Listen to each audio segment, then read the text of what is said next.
Keluaran 2 masing-masing 2 ayat ya.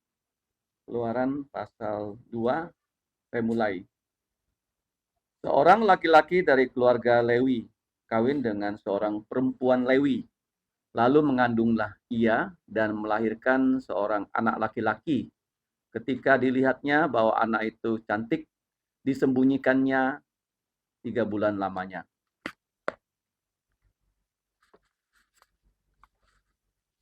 Tetapi ia tidak dapat menyembunyikan lebih lama lagi, sebab itu diambilnya sebuah peti pandan, dipangkalnya dengan gala-gala dan ter. Diletakkannya bayi itu di dalamnya dan ditaruhnya peti itu di tengah-tengah teberau di tepi sungai Nil. Kakak perempuannya berdiri di tempat yang agak jauh untuk melihat apakah yang akan terjadi dengan dia.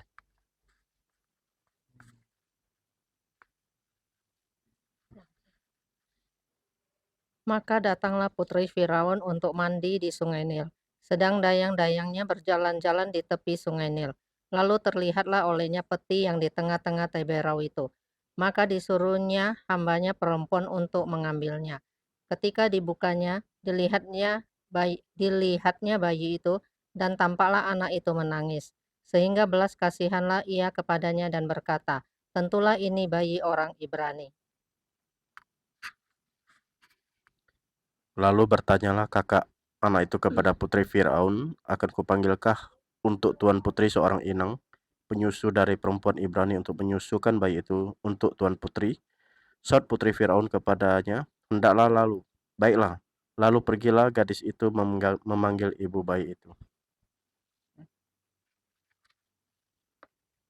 Maka berkatalah putri Firaun kepada ibu itu, bawalah bayi ini dan susukanlah dia untukku, maka aku akan memberi upah kepadamu. Kemudian perempuan itu mengambil bayi itu dan menyusuinya. Ketika anak itu telah besar, dibawanyalah kepada putri Firaun, dan ia mengangkatnya menjadi anaknya, dan menamainya Musa, sebab katanya, karena aku telah menariknya dari air.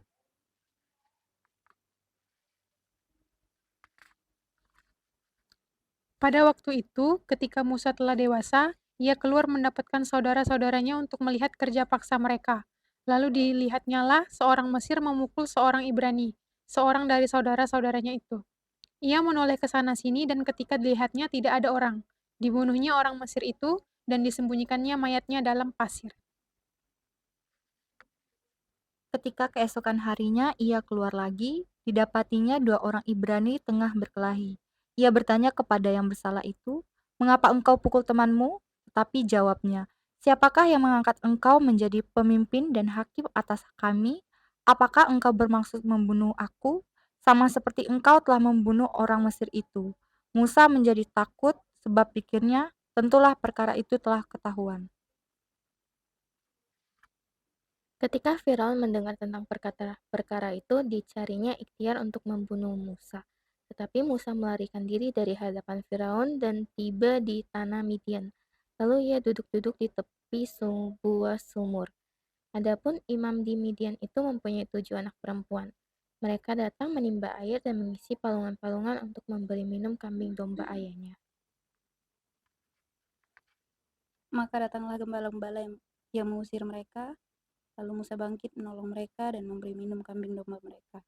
Ketika mereka sampai kepada Rehaul, ayah mereka, berkatalah ia, "Mengapa selekas itu kamu pulang hari ini?"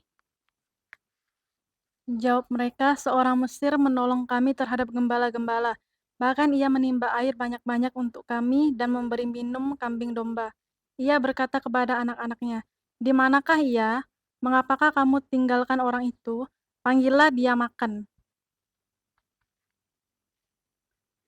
Musa bersedia tinggal di rumah itu.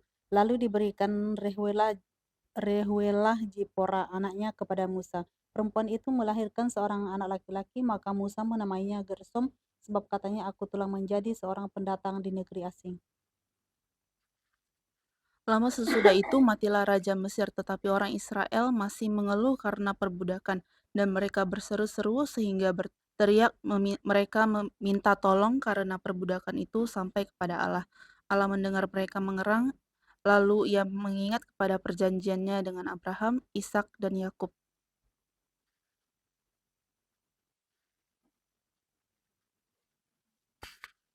Maka Allah melihat orang Israel itu dan Allah memperhatikan mereka.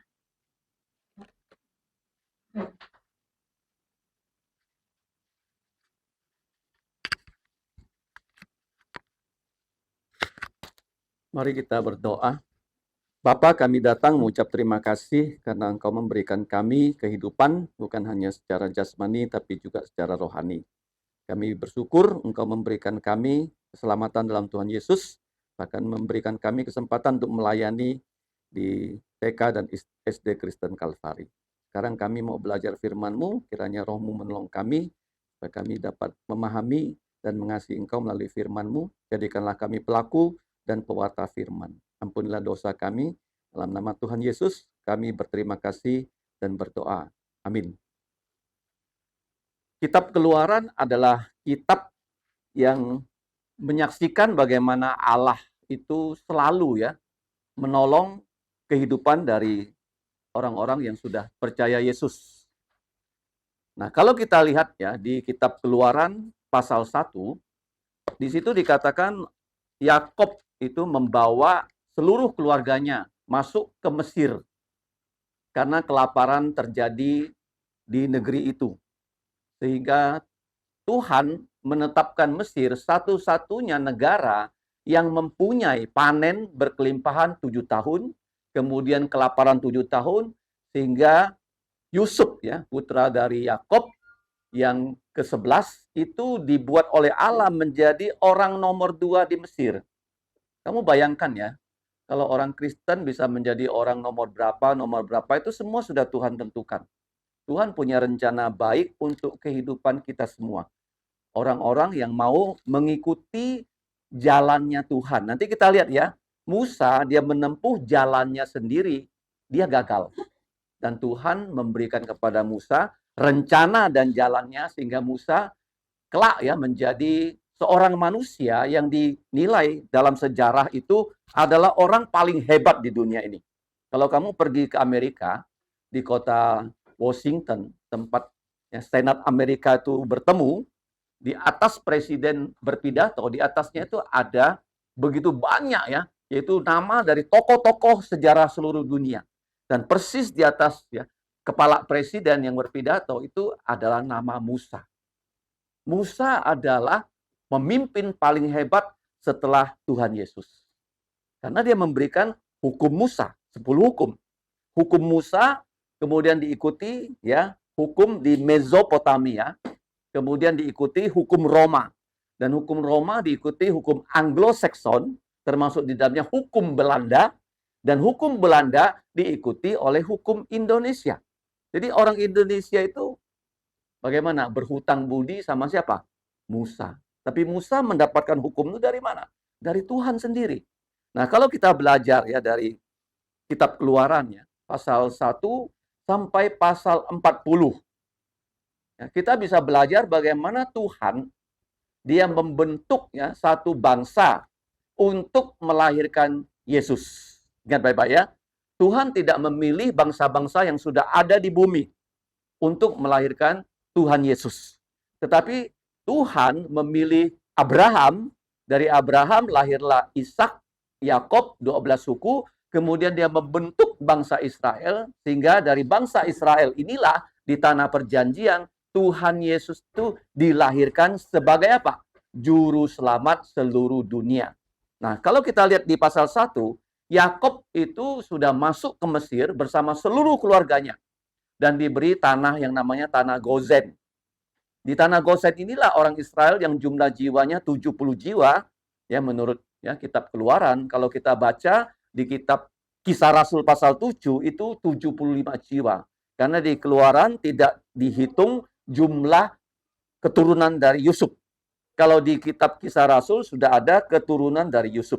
Jadi mereka selama di Mesir dari 75 jiwa berkembang menjadi 2 juta manusia tanpa kawin campur. Ini penting tidak boleh kawin campur. Allah paling benci kalau kita sudah percaya Yesus, ya kita menikah dengan orang yang tidak percaya Yesus.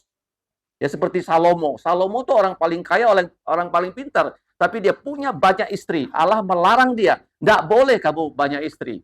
Dia mengambil berapa istri tahu nggak? 1000 istri. Dia mengambil 300 gundik. Nah, kawan saya sekarang berada di Israel, dia ketua sinode. Saya tanya sama dia, tahu nggak kamu, kenapa raja-raja zaman dulu istrinya itu begitu banyak? Tahu nggak? Masih ingat jawabannya? Raja zaman dulu, dia punya istri, hari ini nggak boleh istrinya besok sama. Dia harus ganti istri. Minimal istri raja zaman dulu berapa orang? 1 tahun 365. Jadi nggak heran Salomo itu punya istri 1000 orang. Jadi istri-istri itu membawa Salomo menyimpang dari firman Tuhan. Tuhan ya, dia tahu bangsa Israel kalau tetap tinggal di tanah Kanaan, pasti mereka kawin campur dan mereka akan menjadi penyembah berhala. Jadi Tuhan sengaja memberikan mereka tanah di Gozen dan kerja mereka gembala sehingga mereka tidak punya kesempatan berkawin campur dengan orang Mesir. Ini penting loh kalau kita hidup di dunia ini, kita harus tahu ya orang yang kita hadapi itu orang percaya Yesus enggak. Kalau dia tak percaya Yesus, kita harus waspada dengan dia. Siapapun dia ya, harus apa? Waspada. Karena dia tidak percaya Yesus. Dalam otaknya nggak ada firman. Yang ada apa? Pikiran dunia. Nah, kita lihat di sini, di Gosen, mereka jadi gembala, dan orang Mesir itu benci gembala. Sehingga orang Mesir nggak mungkin kawin dengan orang Israel yang jadi gembala. Sehingga mereka murni tidak kawin campur, sampai jumlah mereka itu 2 juta jiwa. Dan kepala keluarganya dikatakan Alkitab ada lebih dari 600.000 kakak. Jadi ada 600.000 pekerja paksa yang dipekerjakan oleh Raja Mesir yang membangun kota perbekalan, bukan piramid ya. Piramid sudah terbangun sebelumnya. Ya, saya pernah melihat piramidnya. Piramid itu kalau kamu lihat ya, itu 7 kali lebih besar dari Borobudur. Sampai sekarang orang tidak tahu bagaimana menaikkan batu yang begitu besar ke puncak piramid. Ya sampai zaman sekarang. Ya pembangunan itu begitu hebat. Orang bisa membangun bangunan sampai 100 tingkat ya. Tapi orang nggak tahu bagaimana caranya di zaman Mesir. Orang bisa kerek batu yang besar ya sampai di puncak piramid. Mesir itu satu dari superpower yang sudah runtuh. Ada 6. Tuhan izinkan superpower kalau kamu baca ya di kitab Daniel, itu Tuhan izinkan. Daniel itu menafsirkan mimpi Nebukadnezar. Superpower yang pertama itu Mesir, setelah runtuh, waktu orang Israel keluar dari Mesir, kemudian diganti Asyur. Setelah Asyur ada Babel, setelah Babel ada Persia, Babel itu Irak, Persia itu Iran. Ya, Iran pernah jadi superpower ya. Irak juga ya. Tadi malam Irak mengalahkan Indonesia. Irak itu Babel. Setelah itu kalau kamu lihat yang berikutnya siapa? Yang kelima, yaitu Yunani. Setelah itu Roma. Nanti ya di akhir zaman ini ada Roma yang bangkit. Jadi waktu Musa lahir ya, yang tadi kita baca kesaksiannya, dia lahir dari keluarga Lewi.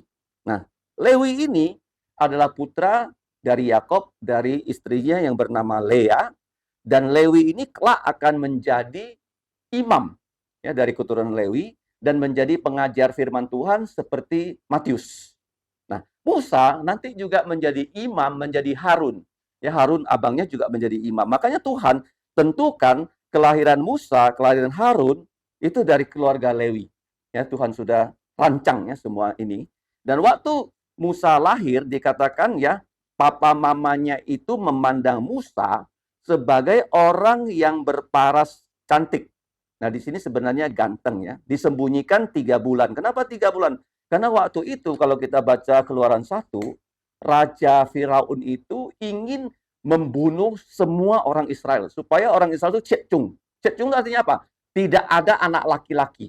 Ya, orang Tionghoa paling menghargai anak laki-laki. Kalau tidak ada anak laki-laki, maka bangsa Israel itu tidak bisa menjadi apa? Bangsa yang melahirkan Yesus. Jadi dia meminta kepada 2 kelompok bidan ya yang menangani kelahiran orang Israel. Kalau bayi laki-laki lahir, kamu cekik mati. Ya, raja ini begitu jahat ya. Tapi bidannya nggak berani.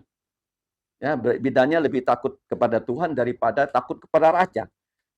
Jadi waktu tidak bisa dicekik mati, alasan bidannya itu, orang Israel itu kuat sekali loh. Sebelum kami datang, ibu yang hamil sudah melahirkan. Jadi perintah kedua dari Raja Firaun, kalau bayi laki-laki lempar ya ke sungai supaya mati tenggelam atau dimakan buaya. Nah, jadi kalau kita lihat di sini, waktu Musa lahir, di sini orang tuanya diberi iman ya untuk menyelamatkan Musa.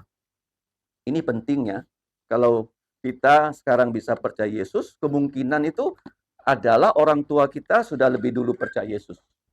Ya, bisa seperti itu ya. Kita patut bersyukur kalau kita lahir dari keluarga Kristen. Mari kita baca ya dalam Ibrani 11. Di situ penting sekali iman dari papa mama yang percaya Yesus dengan baik membimbing anak-anak, maka anak-anak itu bisa percaya Yesus seperti Musa. Ibrani 11 tadi belum selesai ya pembacaannya. Silakan ini Saudari Elizabeth dibaca semua. 23 sampai 28. 2 ayat ya nanti Nadia belum.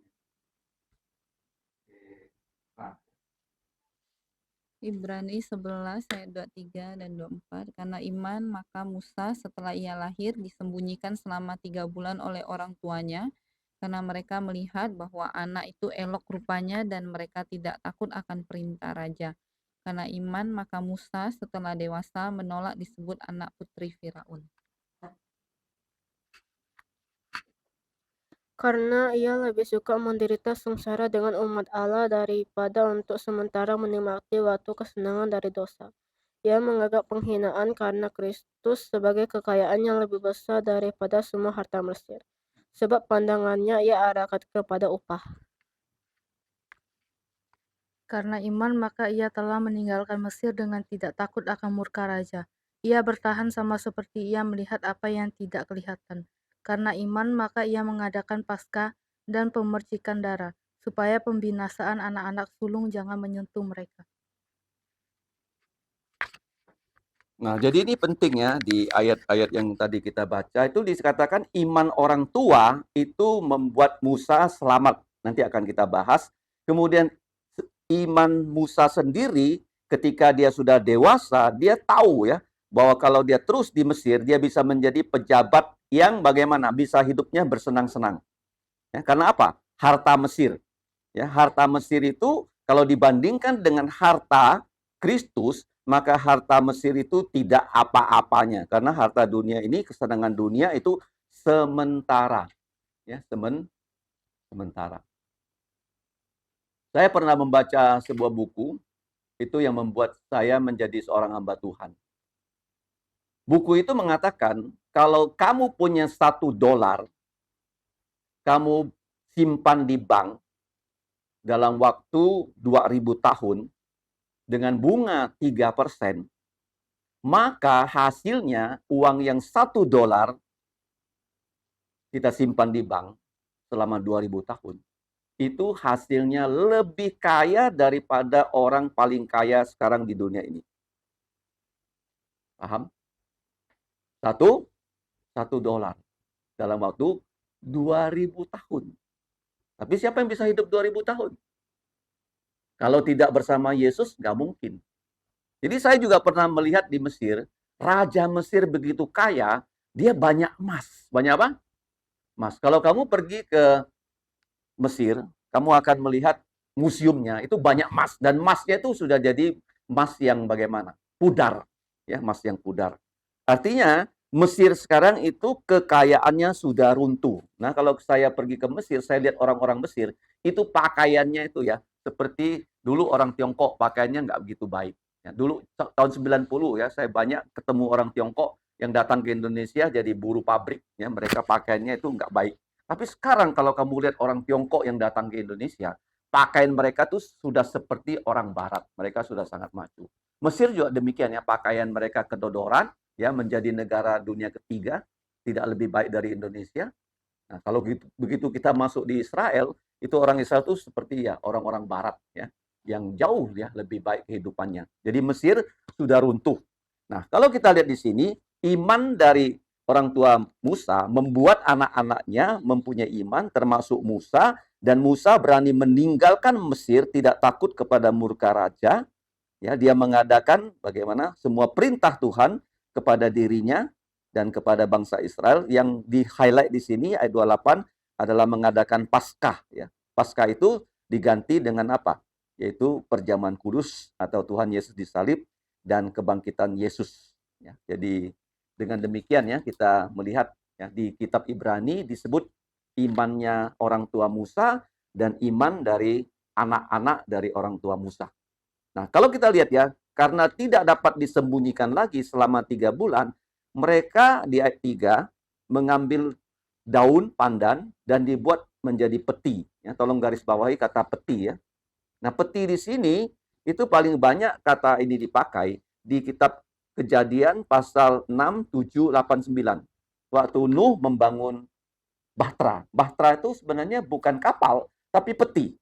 Ya, seperti kotak sabun. Ya, seperti kotak di sini, coba ambilkan. Untuk, ya ini untuk apa? Bukan untuk berlayar, tapi untuk mengapung. Jadi, keluarga Musa membuat dari daun pandan, peti, kemudian ya dibuat ya, supaya kedap air bagian luar dan bagian dalam. Dan Musa ditaruh ya bayi yang sudah 3 bulan ke dalam peti itu dan ditaruh di sungai Nil.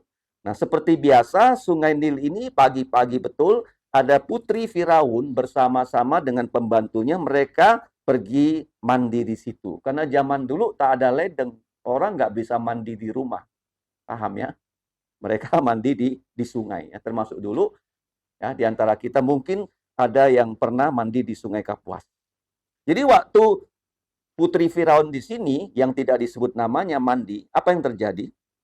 Ya, di bagian ayat 1 sampai ayat 10 di sini Musa itu arti namanya diselamatkan, diangkat dari air. Itu perikop ini ya, diangkat dari air. Jadi nama Musa itu diambil dari peristiwa yang terjadi di hidupnya ketika peti ini ditemukan, ketika peti ini dibuka, ayat 6, Musa menangis. Jadi ketika Musa menangis, itu timbullah belas kasihan dalam lubuk jantung dari putri raja, tentulah ia orang Ibrani. Kamu bayangkan dong, bapaknya ingin membunuh bayi, orang Ibrani, tapi ya dia melihat Musa menangis, ya selain paras Musa itu yang ganteng, dia bagaimana? Timbul belas kasihan dalam lubuk jantungnya. Ini penting loh. Ya, kenapa orang lain bisa ya mengasihi kita itu karena campur tangan Tuhan. Jangan kamu lupa ya, seperti misalnya ya Daniel ya, begitu dikasih oleh Raja Babel. Itu Tuhan loh yang menggerakkan lubuk jantung dari Raja Babel untuk begitu menyukai Daniel. Ini penting loh. Kalau kita nanti punya keluarga, kita punya anak, dia menjadi anak yang beriman kepada Tuhan dan dia masuk ya ke satu tempat kerja, itu bisa jadi Tuhan membuat ya lubuk jantung dari bosnya sangat cinta sama dia. Jadi anak ini terus dipromosikan, yang lain enggak. Jadi orang bisa jadi iri sama dia. Paham nggak ya? Jadi kalau kita sungguh-sungguh percaya Yesus, keluarga kita sungguh-sungguh percaya Yesus, Tuhan Yesus bisa memimpin loh keluarga kita seperti Musa. Orang timbul belas kasihan. Sebenarnya ya putri Firaun ini harusnya benci kan? Bayi Ibrani. Bapak saya kan mau bunuh mereka, saya bunuh dia. Kan bisa begitu, tapi ternyata enggak. Ya, dia menjadi timbul belas kasihan. Kemudian kamu lihat ya, keluarga Musa ini sangat teliti. Ya, bukan hanya papa mamanya yang menaruh Musa di atas dalam peti, terus dialirkan, dan dikirim ya, Maryam. Maryam ini perempuan. Dan yang mandi juga perempuan kan? Kenapa enggak dikirim Harun? Ya kan? Jadi kita tahu ini semua kebijaksanaan Tuhan. Miriam itu langsung ya mengatakannya kepada putri Firaun, ya, engkau kan tidak bisa menyusu bayi ini. Zaman dulu nggak ada susu bubuk ya. Zaman dulu ada apa? ASI. Jadi boleh nggak saya carikan ibu orang Ibrani yang bisa menyusu anak ini? Oh, dia bilang boleh. Bukan hanya boleh, saya akan kasih ibu itu upah. Nah, mana ada ibu yang menyusu anak sendiri dapat upah. Nah, ini suatu hal yang penting ya. Kalau kita lihat ya, Firaun ingin membunuh bayi, justru putrinya menyelamatkan bayi Dan bayi ini sendiri diberi nama oleh putri Firaun. Kalau kamu lihat ya, namanya di ayat 10 adalah Musa. Ya, bahasa Ibraninya Moshe. Kalau bahasa Tionghoanya Mosi. Ya, kalau bahasa Ibrani apa? Moshe. Ya, di Israel ada jenderal yang buta satu matanya, terkenal sekali. Moshe Dayan. Moshe ya. Nah, Moshe itu artinya apa? Karena aku telah menariknya dari air ya. Mari kita lihat ayat ini di satu ayat lainnya yang dari kata yang sama. Mazmur 18. Ditarik keluar dari air artinya nama Musa ya, bahasa Ibrani. Mazmur 18.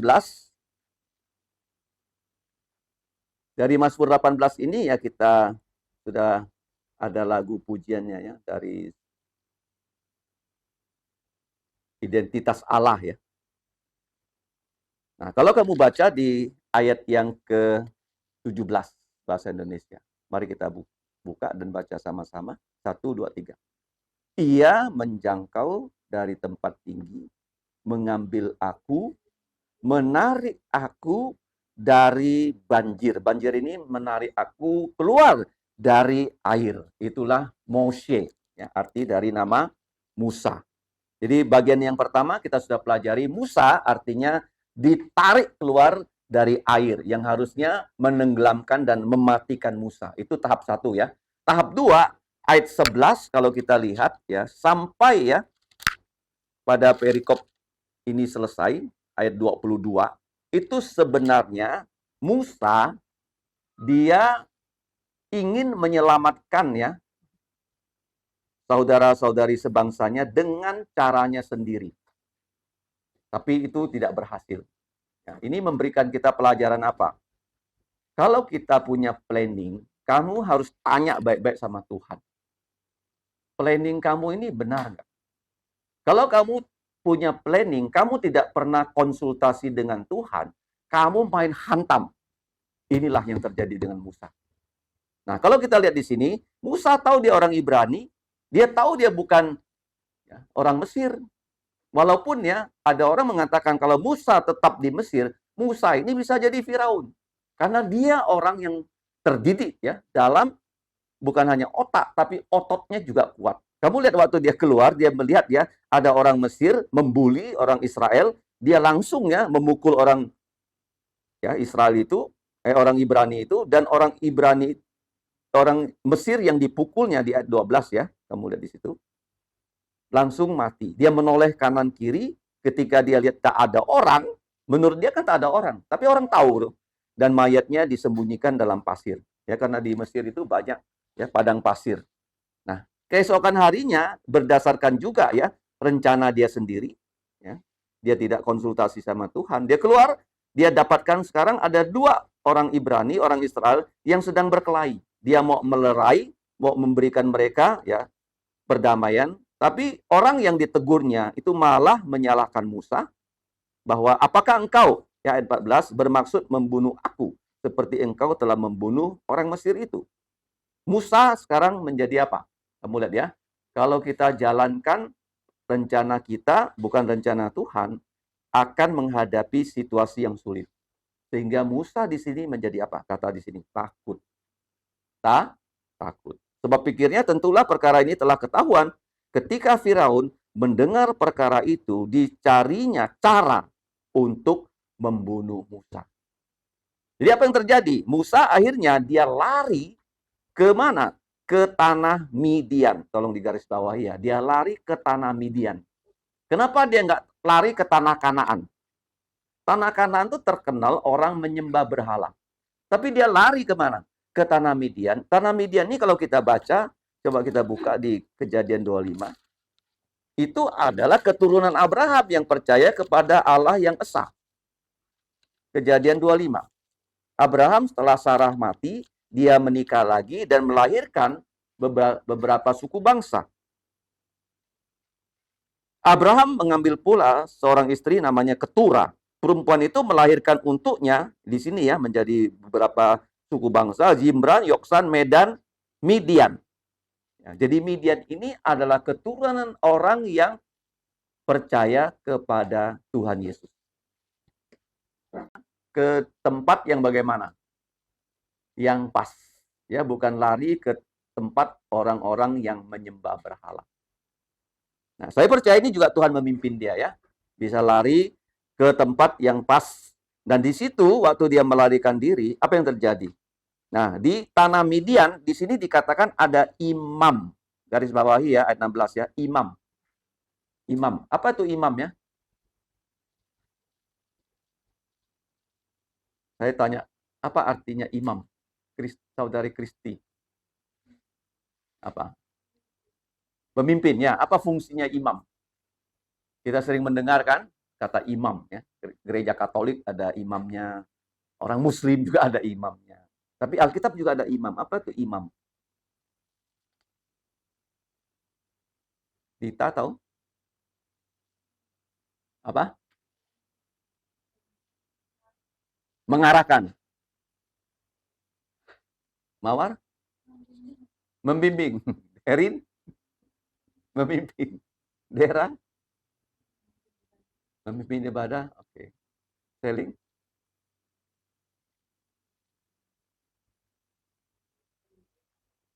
Pemimpinnya. Oke, Timothy yang pernah belajar teologi, apa itu imam?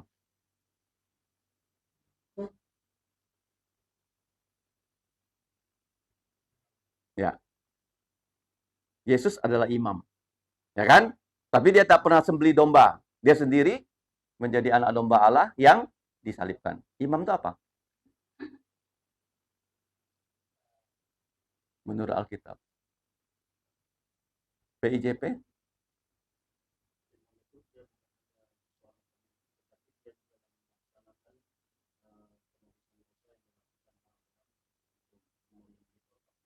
Oke. Imam itu artinya perantara. Perantara antara Allah dan manusia. Yesus imam. Dia mengajarkan kita siapa Allah. Paham ya? Melalui Yesus kita tahu siapa Allah. Yang kedua, Yesus ya menjadi pengantara kita untuk bisa sampai kepada Allah dengan cara mati di salib. Apa itu imam? Perantara. Jangan lupa ya, perantara. Jadi di zaman sebelum Musa dan Harun menjadi imam di bangsa Israel, yang jadi imam itu setiap kepala keluarga. Setiap apa? Ya, perantara antara Allah dengan manusia.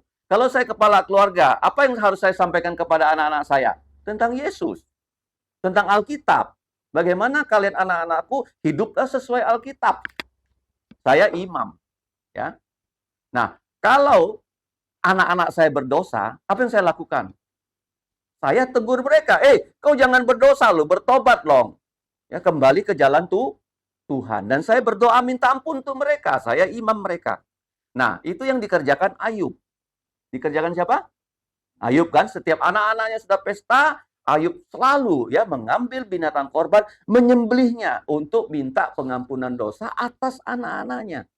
Jadi di zaman sebelum Harun menjadi imam, maka setiap kepala keluarga adalah imam.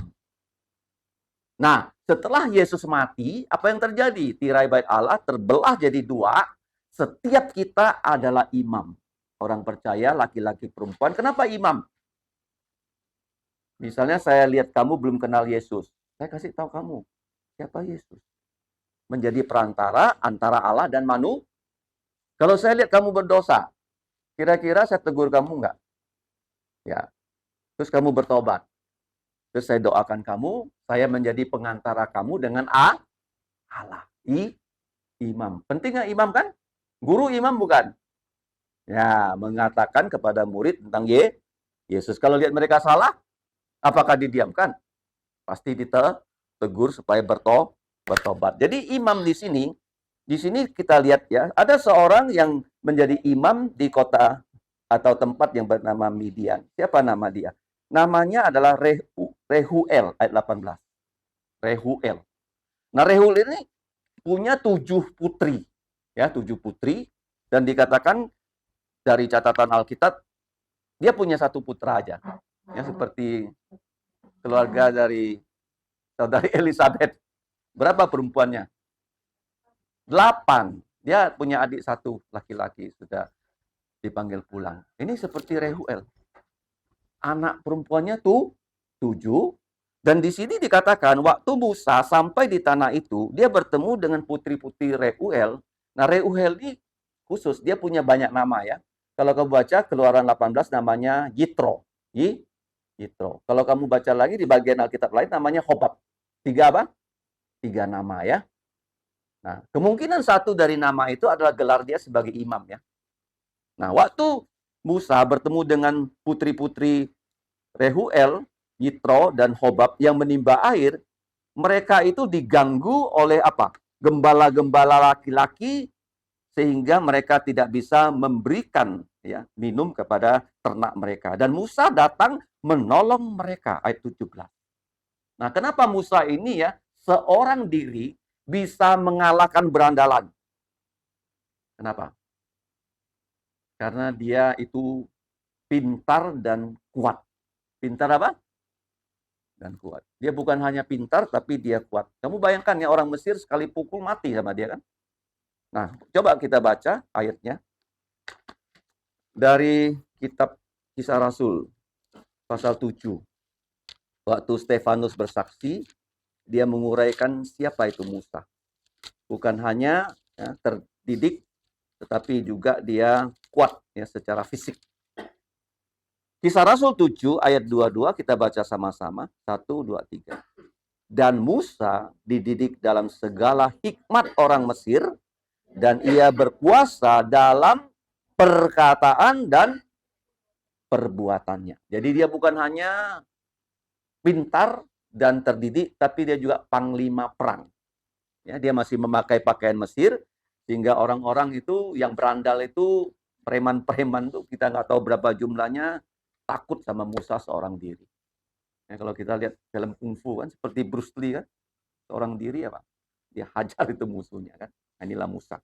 Nah, kemudian ketika putri-putri dari Reuel ini balik ke rumah, bapaknya heran loh.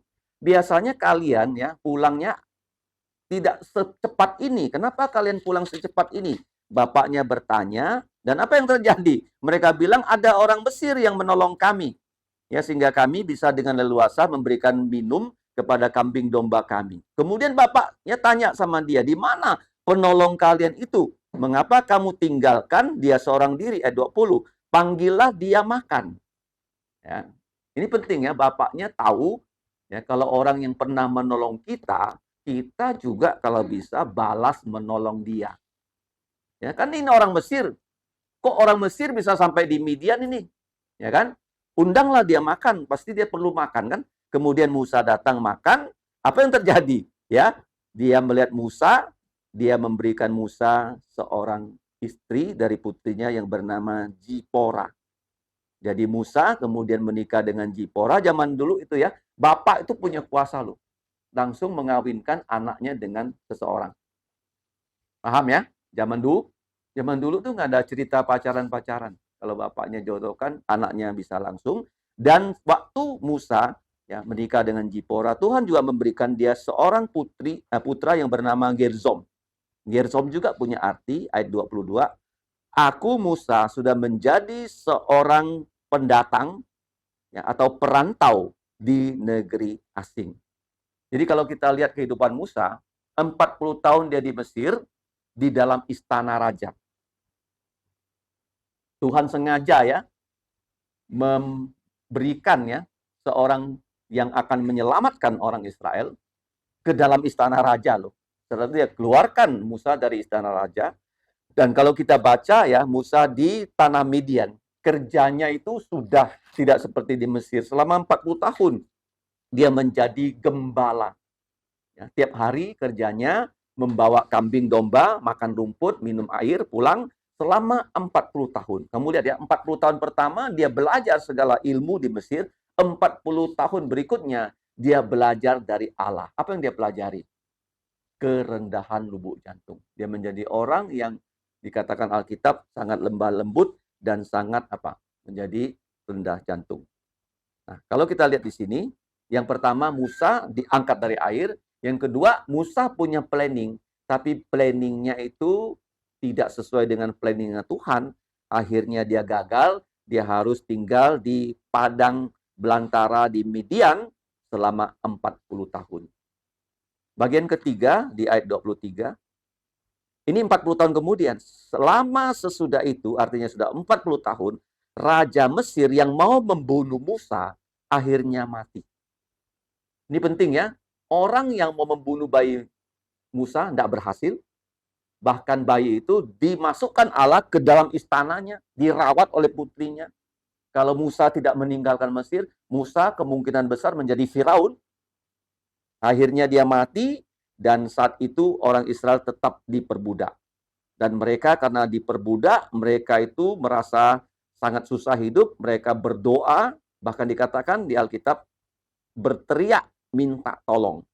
Ya, karena perbudakan itu kepada Allah. Apa artinya berteriak? Ya, kita berdoa dengan sungguh-sungguh ya, sehingga kita percaya Tuhan akan menjawab doa kita. Ya, karena yang kita akan kerjakan, itu kalau tidak dengan pertolongan Tuhan, tidak mungkin bisa berhasil. Mengerti ya? Ya, kalau kamu menghadapi pergumulan hidup yang kita tidak melihat jalan keluarnya seperti apa, kita boleh minta Tuhan menolong. Dan Tuhan yang maha tahu akan menolong kita sesuai dengan belas kasihannya. Ini penting loh. Seringkali kita menghadapi ya sesuatu kegagalan. Apa yang kita lakukan? Kita terus berserah pada Tuhan. Ya, seperti Musa dan orang Israel, ya, selama 40 tahun mereka terus ya berdoa, walaupun pertama Musa ingin menolong mereka tidak berhasil, dan dikatakan ayat 24, Allah telah mendengarkan ya, erangan mereka, dan Allah di sini bukan hanya mendengar doa dari orang yang percaya, dia mengingat, ya ini penting ya, mengingat perjanjiannya dengan Abraham, Ishak dan Yakub. Apa perjanjian Allah kepada Abraham?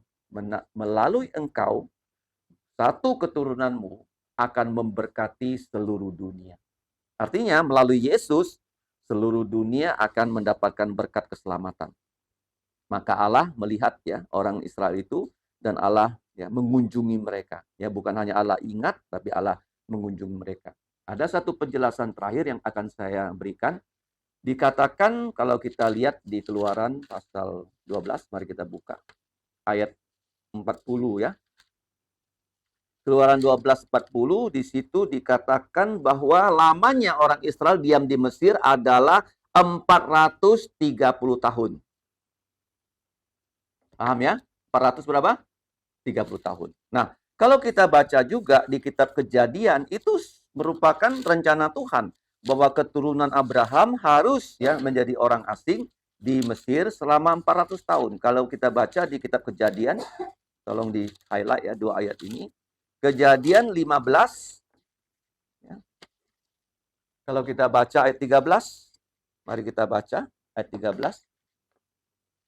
Ayat 13, firman Tuhan kepada Abram, ketahuilah dengan sungguh bahwa keturunanmu akan menjadi orang asing dalam suatu negeri yang bukan kepunyaan mereka, dan bahwa mereka akan diperbudak dan dianiaya. Berapa? 400 tahun lamanya. Jadi dari 400 tahun, ya, dikatakan, tapi yang terjadi 430 tahun. Bagaimana kita tahu itu 430 tahun? Ini angkanya. 430, karena apa? Bukan dihitung mereka di Mesir 430 tahun. Dihitung dari Abraham dijanjikan punya putra yang bernama Ishak. Usianya 75 tahun, dia menunggu 25 tahun sampai dia punya putra. Istrinya mandul. Paham ya? Jadi dia tunggu berapa tahun? 75, sudah diberi janji akan punya anak. Anaknya baru lahir, umurnya 100. Kemudian yang kedua, Ishak juga kawin dengan Ribka. Tapi Ishak yang kawin dengan Ribka, umur 40 dia kawin, 20 tahun istrinya mandul. Jadi 60 tahun. Ya, Ishak itu menunggu sampai 60 tahun. Baru dia punya anak yang bernama Yakub. Kemudian Yakub waktu dia masuk ke Mesir dan hidup di Mesir, usianya sudah berapa? Dia mengatakan usianya sudah 100 lebih. Dan waktu dia mati usianya 147 tahun. Yakub mati ya. Yang keempat, dari Yakob mati sampai Yusuf mati, itu jaraknya 54 tahun. Yusuf mati, dan Raja Firaun yang menggantikan Firaun yang di zaman Yusuf tidak kenal kepada Yusuf, sampai orang Israel keluar dari Mesir 140 tahun. Jadi kalau kita jumlah totalnya adalah 430 tahun. Sekarang kapan orang Israel keluar dari Mesir?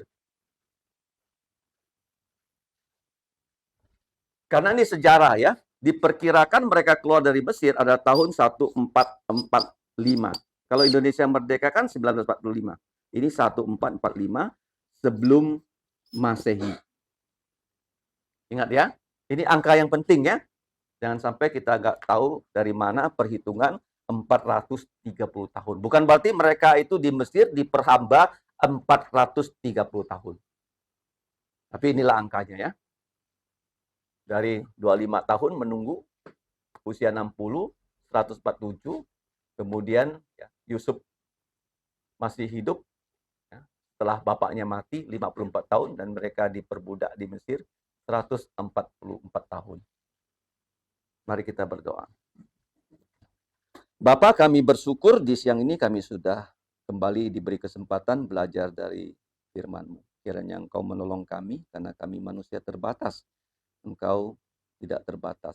Kami percaya Roh-Mu dapat menjadi guru kami masing-masing. Demikianlah doa kami, ampunilah dosa kami.